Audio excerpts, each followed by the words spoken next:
Are you guys looking to improve your color grading? Then stay tuned.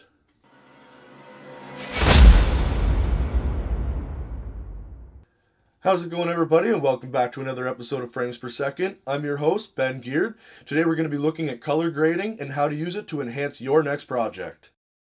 Here's a look at the color graded footage.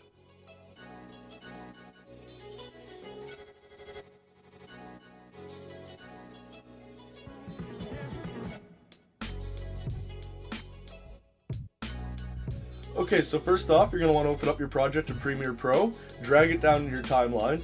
Once you have it dragged down in your timeline, you're going to want to head up to the top left-hand corner of your screen, select Lumetri Scope.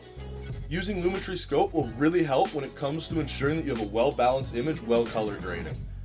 With Lumetri Scope, you can view your shadows, your midtones, and your highlights, all while making adjustments. Okay, so for today's episode, we're just going to take a look at the RGB Parade Scope. We're going to start off by dragging the black down, bringing the shadows all the way down to the bottom, making the blacks truly black. If you take a look here at the scope, you can see how all the colors are now all the way down into the shadow. I'm then going to just make some adjustments to the temperature, making it a little bit cooler. I'm then going to head on down and make some adjustments to things like shadows, highlights, whites, and exposure. The adjustments will differ from video to video or depending on the look you're going for, but that's where the scopes will come in handy again, helping you ensure that you're keeping a well-balanced image while making adjustments. I'm then going to add some magenta into the skin tones. Afterwards, I'm going to head on down to creative, where I'm going to pull the shadows towards cyan and the highlights towards magenta.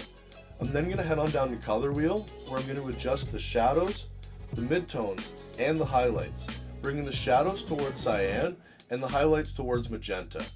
I'm then going to head back on up to creative, where I'm going to adjust the sharpness and the vibrance. Once you're happy with the overall look, head on down to vignette, where you can adjust the amount, the midpoint, the roundness, and the feathering. Now that that's finished, let's take a look at before and after.